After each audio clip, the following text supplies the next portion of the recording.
So hello everyone, in this lecture we will be covering this question that we have to give an overview of the sources of agricultural finance in India. तो एक हमें overview देना है sources of agricultural finance in India का, और हमें बताना होगा कि which sources of finance will be important for sustainable growth in the country. So this is the question. ठीक है, सो आइए अब हम इस टॉपिक को डिटेल में पढ़ते हैं कि क्या एक ओवरव्यू है sources of agricultural finance in India का. So agriculture is the primary source of livelihood for a significant portion of India's population.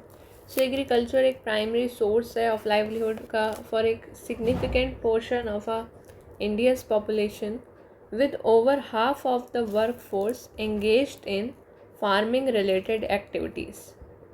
सो हम लोग जानते हैं कि एग्रीकल्चर एक ऐसा सोर्स है लाइवलीहुड का जिसमें एक सिग्निफिकेंट, एक मतलब मैक्सिमम नंबर ऑफ, एक सिग्निफिकेंट पोर्शन ऑफ जो पॉपुलेशन है ना हमारा, वो एग्रीकल्चर में ही डिपेंडेंट है, और जिसमें से भी आधी से ज़्यादा over half of the work force is engaged in farming related activities. So adequate access to finance is crucial for the development and sustainability of agricultural sector. So एक adequate access तो चाहिए ना फाइनेंस के लिए, ये बहुत important हो जाता है अगर हमें डेवलपमेंट करानी है या फिर सस्टेनेबिलिटी चाहिए एग्रीकल्चरल सेक्टर की. तो एक एडिक्वेट अमाउंट ऑफ एक्सेस होना चाहिए फाइनेंस के लिए. एक इतना मतलब हमारे पास होना चाहिए एग्रीकल्चरल क्रेडिट जिसे हम कहते हैं, यानी कि एक प्री रिक्वेस्ट होना चाहिए एग्रीकल्चरल ग्रोथ के लिए जो हमें काम आ सके. तो बेसिकली हमें इतना इन्वेस्टमेंट अमाउंट मेड हमारे पास होना चाहिए एग्रीकल्चर के प्रोडक्शन और डेवलपमेंट के लिए. So in India various sources contribute to agricultural finance, each playing a vital role in supporting the farmers and ensuring the growth of the sector.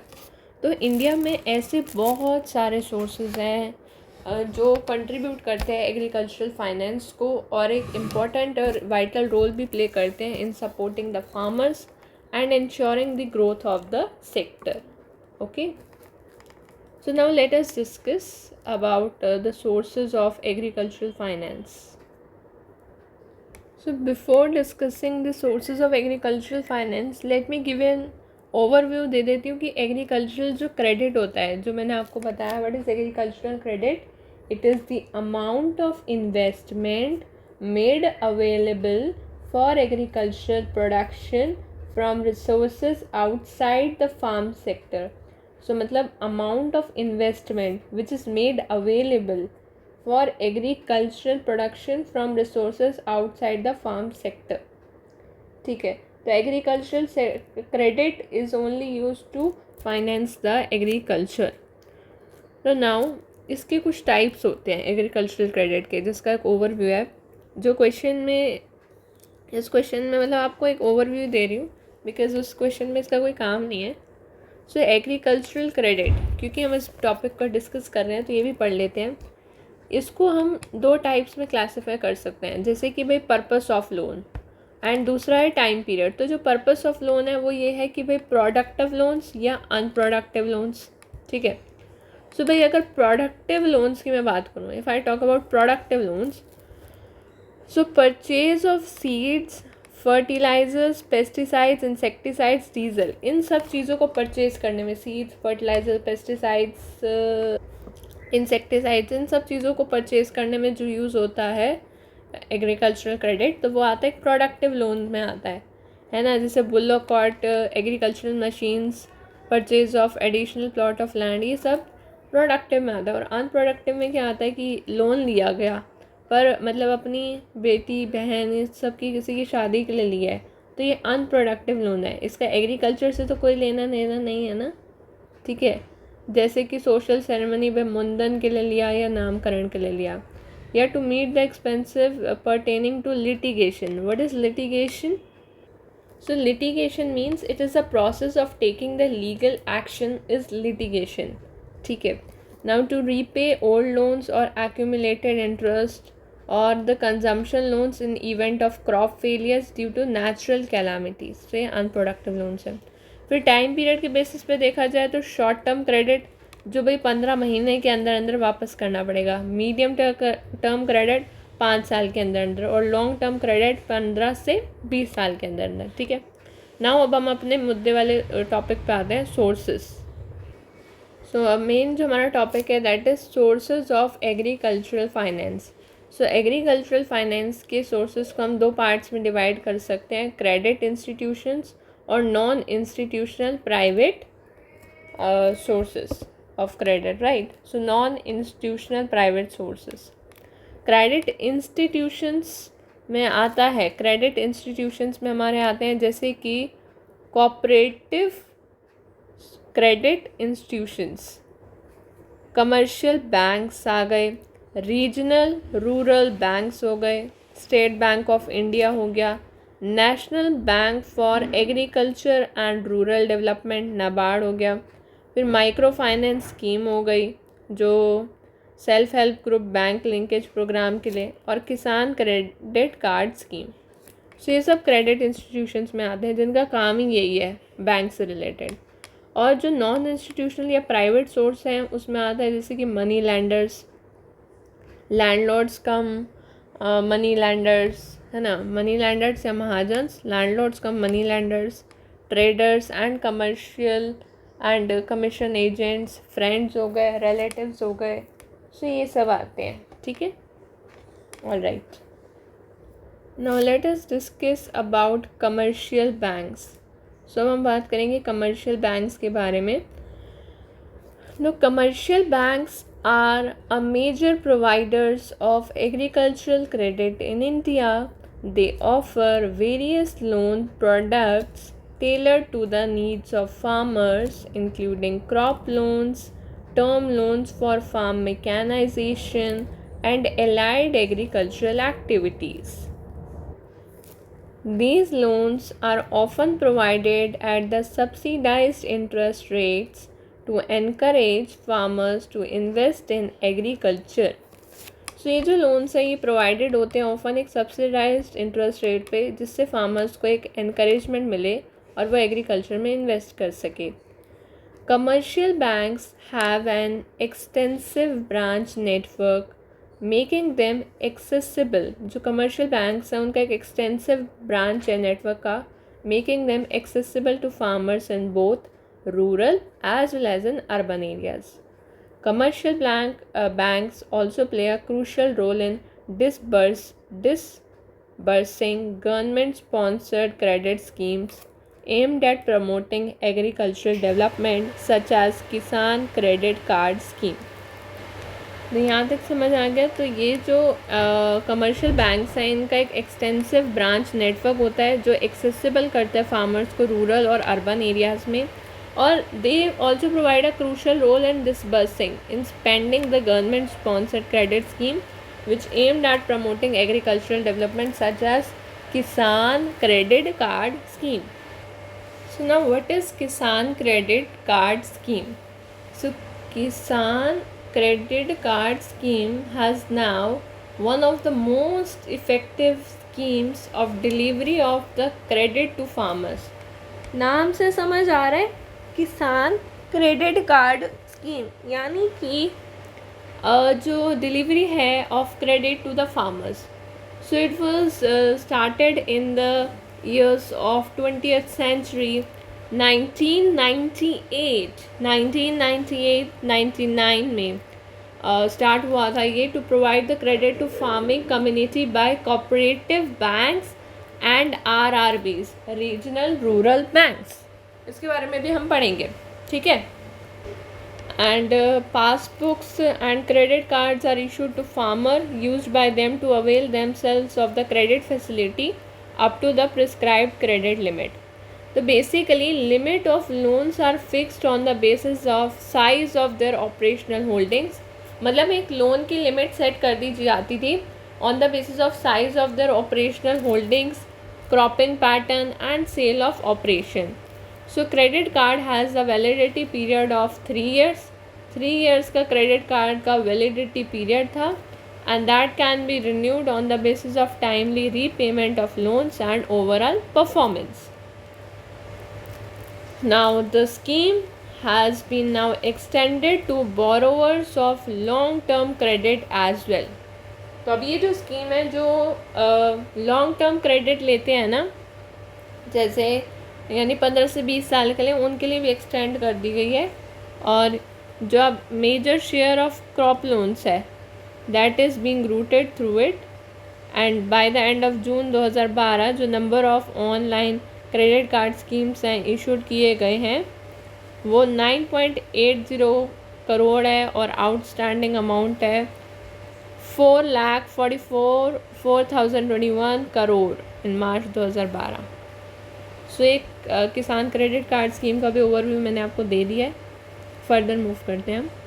Now if I talk about regional rural banks RRBs, now let us understand about regional rural banks. So regional rural banks are financial institutions established to provide credit and other financial services in the rural areas. They are jointly owned by central government, state government and commercial banks. So जो regional rural banks हैं they are jointly owned by central government इसे own करती है, इसे state government own करती है और commercial banks. तो रीजनल रूरल बैंक्स जो हैं they play a significant role in extending the credit to small and marginal farmers who may not have access to formal banking services. They offer regional rural banks जो हैं वो offer करते हैं a range of financial products including agricultural loans, saving accounts and remittance services tailored to the needs of rural customers. तो basically जो rural नाम से समझ आ रहा है गाइस, रूरल रीजनल बैंक्स। तो rural regional banks leverage their local presence and understanding of rural markets to serve the agricultural community effectively. समझ में आ गया? चलिए now let us further discuss about cooperative banks. Cooperative banks जो है cooperative banks में भी इंक्लूड होता है हमारा state cooperative banks. Cooperative banks की जब हम बात करेंगे ना गाइस तो इसमें हमारा आएगा एक तो स्टेट कोऑपरेटिव बैंक्स आएगा, एक आएगा डिस्ट्रिक्ट सेंट्रल कोऑपरेटिव बैंक्स। ये इंपॉर्टेंट सोर्सेज रहेंगे specially in the rural areas. Okay, now cooperative banks operate on the cooperative principle of self help. Cooperative banks हैं वो ऑपरेट करते हैं principle of self help and mutual assistance, mobilising savings from rural communities and providing the credit to farmers at a reasonable interest rates. ठीक है, तो इसका principal है self help.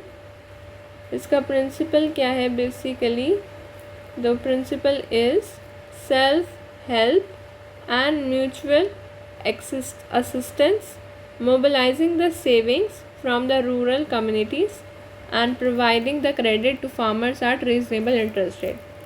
ठीक है, तो कोऑपरेटिव बैंक्स का प्रिंसिपल है principal of self help, mutual assistance, mobilizing savings from rural communities and providing credit to farmers at reasonable interest rate। कि भाई अपनी सेल्फ हेल्प करो, एक म्यूचुअल असिस्टेंस दे रहा है ये कोऑपरेटिव बैंक, कोऑपरेट कर रहा है और कह रहा है कि मोबिलाइज कर रहा है सेविंग्स को जो रूरल कम्युनिटीज़ की हैं और क्रेडिट दे रहा है फार्मर्स को एक रीजनेबल इंटरेस्ट रेट पे। ठीक है, now cooperative banks also offer other financial services such as saving accounts, insurance and remittance of facilities. They play a vital role in promoting financial inclusion and empowering rural communities through cooperative ownership and governance। ठीक है, I hope cooperative bank समझ आ गया। So now on the basis of duration of the credit, जो cooperative societies हैं उनको हम further दो parts में क्लासीफाई करते हैं। So one is agricultural cooperative credit societies. So primary agricultural cooperative credit societies provide a short-term crop loans to farmers. The progress of societies is phenomenal, and 62 years ago these two societies covered hardly 9%, whereas at present they are catering to 90% of rural population. So these societies get fund from central cooperative banks at the district level and state cooperative banks at the state level. Now we talk about agricultural and rural development banks. So if we talk about agricultural and rural development banks, these banks provide long-term credit of 15 to 20 years duration. These loans are utilized for purchasing machines like tractors, harvesters, or for installing tube wells. Now these sources can be grouped into two. सो इस sources को भी हम दो उसमें groupism कर सकते हैं. पहला जो ग्रुपिज्म है that is primary land development banks. So number of these banks have increase from 5 in 1950 to 19 at the present, right? Then second we have central land development banks. पहला है primary land development banks, फिर central land development banks, और इसका number भी increase हुआ है 286 से 745 over 60 years. So credit is made available at lower interest rate, and there does not exist any intermediary between borrower and the lender. All right. So poorest among poor receive the special attention, and lands sought for making development are met for on the priority basis. Now let us discuss about microfinance institutions. Microfinance institution के बारे में समझते हैं. Microfinance institution focus on providing financial services to under-reserved and unbanked sections of the society. Micro नाम से ही समझ आ रहा है. माइक्रो फाइनेंस इंस्टीट्यूशन मतलब माइक्रो यानी the word micro means micro मतलब बच्चों माइक्रो का मतलब होता है छोटा, है ना. तो अब ये जो माइक्रो फाइनेंस की बात हो रही है, माइक्रो फाइनेंस बैंक जो है इनका फोकस रहता है कि ये अंडर डिजर्व्ड और अनबैंक्ड सेक्शंस ऑफ सोसाइटी पे फोकस करें. अंडर रिजर्व्ड जिसमें आते हैं हमारे स्मॉल होल्डर फार्मर्स. एंड ये जो माइक्रो फाइनेंस इंस्टीट्यूशन है ये ऑफ़र करता है micro credit, insurance and other financial products tailor to the needs of the farmers in remote areas.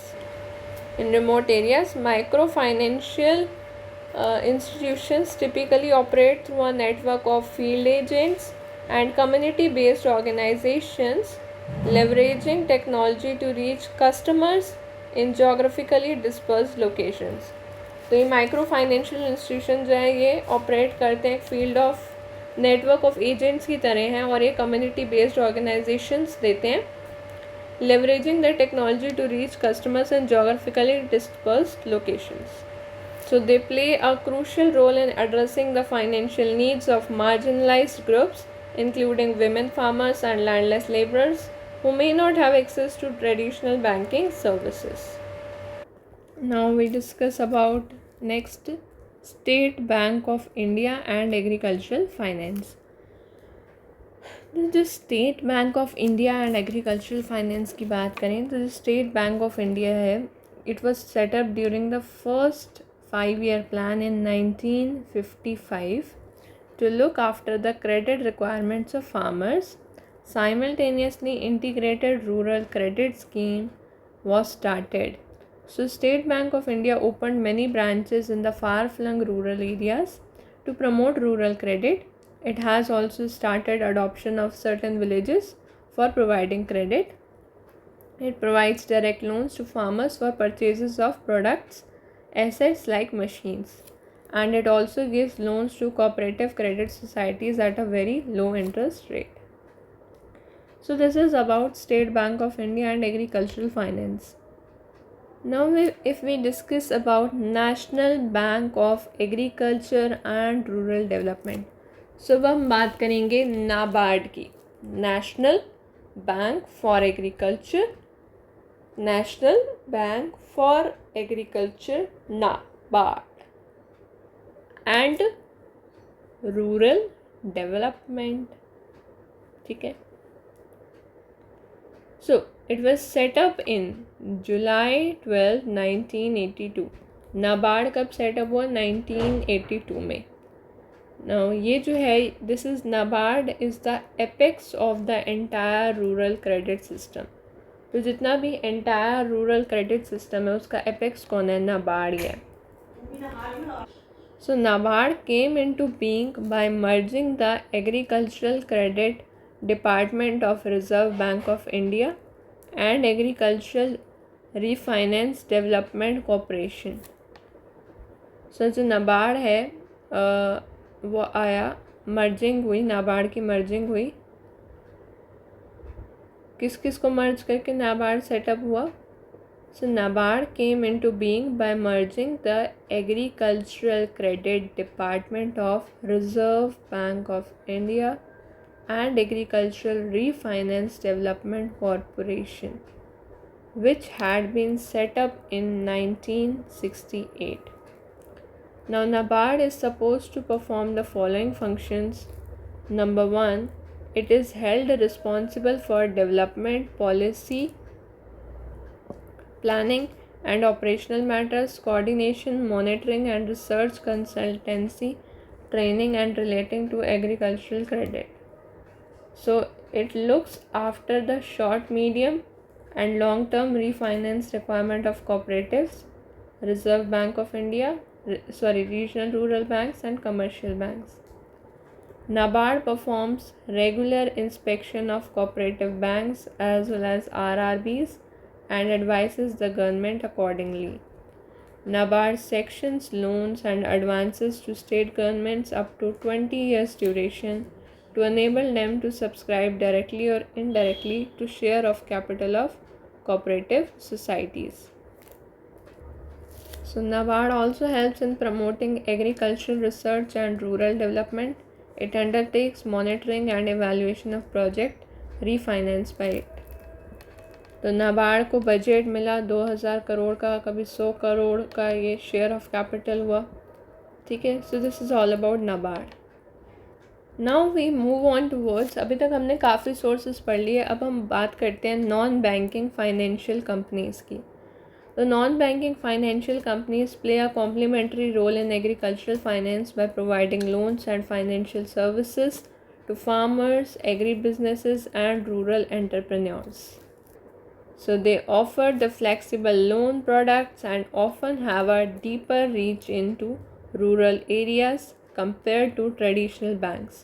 So ये ऑफ़र करते हैं, फ्लेक्सिबल लोन प्रोडक्ट्स ऑफ़र करते हैं और एक डीपर रीच में होते हैं रूरल एरियाज़ के as compare to the traditional banks. Non banking financial companies may specialize in agriculture and allied sectors, offering expertise and customized solutions to meet diverse needs of agricultural stakeholders. They played a crucial role in financing value chain activities such as input supply, production, processing, marketing, and thereby facilitating the integration of farmers into agricultural value chains. फिर काफ़ी सारी government की schemes और subsidies आई to support agricultural finance. तो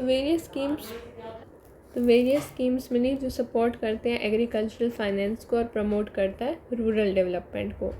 जैसे कि subsidy schemes आई, credit guarantee schemes, direct cash transfer to farmers, जैसे Pradhanmantri Fasal Bima Yojana, Kisan Samman Nidhi Yojana, national rural livelihoods mission, financial support के लिए, रिस्क मिटिगेशन के लिए, इनकम एनहांसमेंट अपॉर्चुनिटीज़ के लिए.